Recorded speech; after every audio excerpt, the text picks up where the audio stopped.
Pronto, conseguimos restabelecer aqui o sinal. Paz do Senhor, meus irmãos, paz do Senhor, minhas irmãs, servos de Deus. Aqui é o evangelista Marcos Antônio. Eu sou servo, sou evangelista, pregador da palavra, ministro do evangelho, evangelista pelo Ministério de Madureira, com muita honra. Mas o meu prazer mesmo é poder falar da palavra de Deus. Eu tenho dito isso, que a minha maior alegria é poder falar a palavra de Deus. E nós atendemos a agenda pregando a palavra do Senhor já há algum tempo. E a minha maior felicidade é poder esclarecer na mente das pessoas a palavra do Senhor. Então eu já quero pedir para você ir deixando seu like aqui no vídeo, compartilha, porque dessa vez nós vamos conseguir até o fim, já conseguimos estabelecer aqui o sinal. Eu quero falar nessa manhã rapidamente sobre os efeitos do Pentecostes. Algumas pessoas não acreditam no falar em línguas, falar em mistérios. Por não acreditar, alguns até mesmo brincam com coisas tão sérias, tais quais esta. Mas a promessa do Espírito Santo ela é certa, ela está em Joel capítulo 2. Deus usando o profeta Joel, um profeta aí entre os 17 e 20 anos de idade, ele profetizou dizendo: e há de ser que nos últimos dias, diz Deus, derramarei do meu Espírito sobre toda a carne. E vossos filhos e vossas filhas profetizarão, vossos velhos terão sonhos, e os vossos jovens terão visões. Até sobre os servos e sobre as servas derramarei do meu Espírito, é o que está na palavra do Senhor. Aí voltando um pouco lá em Isaías capítulo 32, versículo 15, Deus dá uma promessa para Israel, porque Israel vivia debaixo de rebeldia, e Deus decretou que iria haver uma grande seca.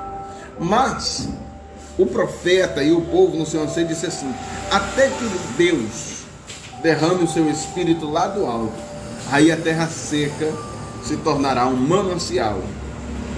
Veja que a palavra nos apresenta toda vez que o Espírito Santo vai chegar, toda vez que o Espírito Santo vai descer, a palavra sempre nos mostra um princípio de restauração. Toda vez que a palavra de Deus chega e o Espírito Santo é derramado, há um princípio de restauração. Lá em Atos capítulo de número 2, não sei se você sabe, nós temos o cumprimento da promessa da descida do Espírito Santo. Mas existem 3 fases do Espírito Santo na vida do crente que nós precisamos aprender, que nós precisamos guardar no nosso coração. A primeira fase é que o Espírito Santo, antes de fazer morada, primeiro ele habita. E habitar aqui não é fazer morada. Habitar é andar junto. A Bíblia diz em Êxodo capítulo 25, versículo 8, Deus ordenou que o povo fizesse um tabernáculo para que Deus habitasse.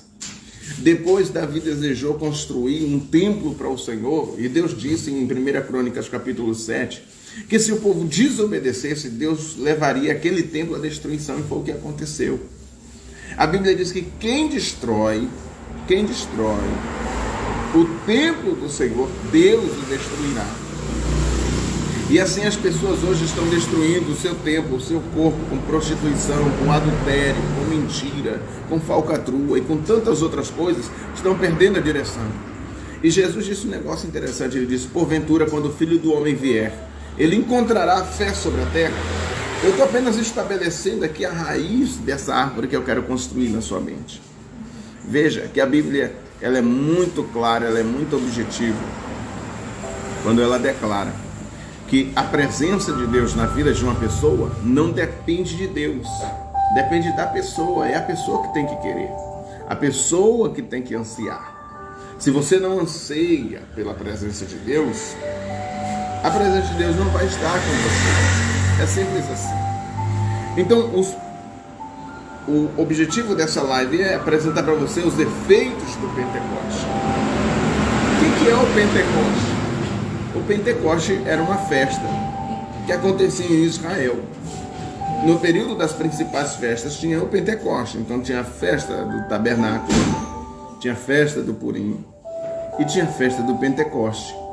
Tinha a festa dos tabernáculos, e na festa dos tabernáculos, foi a primeira que eu falei, o povo ia para tendas no período da festa, para se lembrar que durante 40 anos eles caminharam no deserto.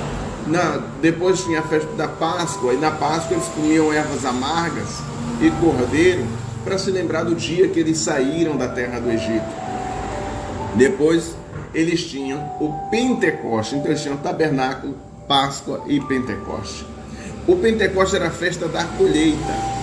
E o Pentecoste, ele só era estabelecido quando o povo pudesse colher.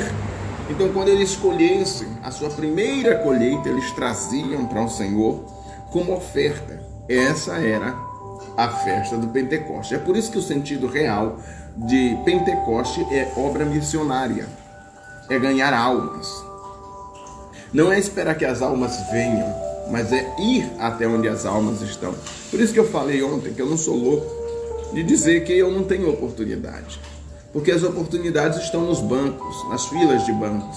As oportunidades estão quando você senta do lado de uma pessoa. As oportunidades para falar de Jesus estão no hospital. As oportunidades estão em vários lugares. O que acontece é que as pessoas ignoram as oportunidades. Nesse exato momento aqui, enquanto eu estou falando com vocês, está passando um cortejo fúnebre. Então eu quero que você pense o seguinte: quantas vezes essa pessoa teve a oportunidade de servir a Deus se ela morreu sem Jesus? Quantas vezes ela ouviu a palavra? Por quantas pessoas ela ouviu a palavra? E aqui nós temos um cortejo fúnebre passando nesse exato momento. Veja, eu estou sendo informado agora que é do rapaz que se matou aqui em Altamira, agora, nessa semana. Ele se matou ontem à noite, estou sendo informado. Agora eu quero que você pense o seguinte: quanta dor essa família não vai ter? Quanta luta, quanta guerra este homem passou, quantas lutas internas que ele não conseguiu vencer, que só Deus pode nos ajudar a vencer. Ninguém está livre. Só você ter uma ideia, no período da pandemia, alguns pastores se mataram. Até antes da pandemia, houve muito suicídio, muito. Eu assisti um vídeo de alguém que se jogava do alto de um prédio. Entende? E deixa eu usar essa expressão, ele se espatifava no chão e morria ali. Porque as pessoas têm um vazio na alma que só eu e você, pregador, pregadora, conseguiremos preencher. Observe que a promessa da descida do Espírito Santo nada mais é do que restaurar uma terra seca. Isaías 32:15. Que quando o Espírito descesse lá do alto, a terra seca se transformaria em manancial. E o campo seria tido por bosque. Quer dizer que esse é o tempo de você ser cheio do Espírito Santo.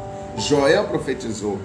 Depois nós temos Atos 2, que é o cumprimento. Lá em Atos 2, diz assim: e cumprindo-se o dia de Pentecoste, veio do céu um som de um vento veemente e impetuoso que encheu toda a casa.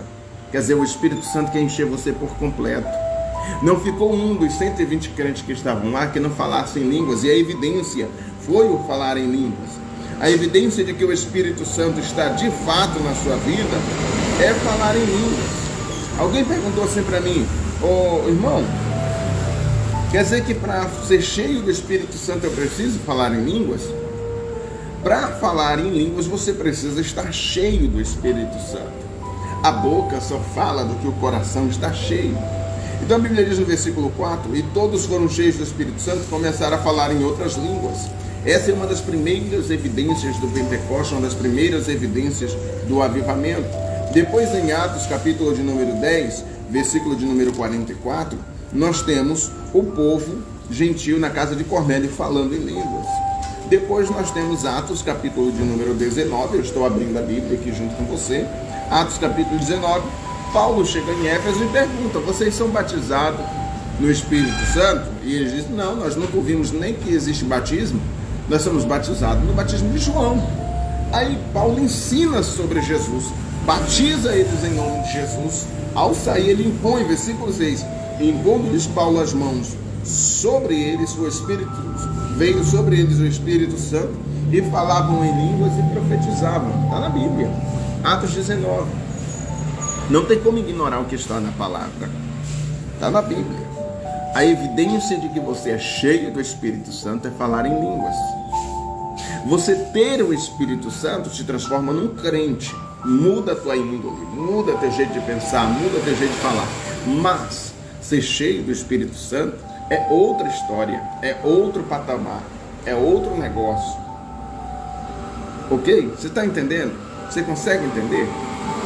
Então, a primeira evidência, grande evidência do Pentecoste é que a terra seca se transforma em manancial. Isaías 32:15. A segunda grande evidência de que o Espírito Santo está na sua vida é que ele muda a sua índole. A terceira grande evidência de que você não só tem o Espírito Santo, mas que você é cheio do Espírito Santo é falar em línguas.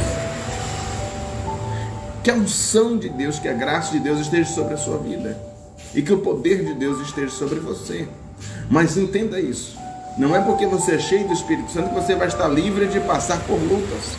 Por isso que Pedro nos orientou, nos direcionou em 1 Pedro 5:7, dizendo, 5, versículo 7, dizendo: lançai sobre ele toda a vossa ansiedade, porque ele tem cuidado de vós. Ele está falando para pessoas que falam em línguas, para pessoas que profetizam, para pessoas que são cheias de Deus. Lance sobre ele toda a vossa ansiedade. Por quê? Porque todos nós temos ansiedade. Por isso eu quero que você fique com essa palavra, que você pegue os versículos, que você estude, que você avance, que você busque a presença de Deus, que você lance sobre ele toda a sua ansiedade, porque ele tem cuidado de você. Que Deus abençoe a sua vida e fique na paz do Senhor Jesus.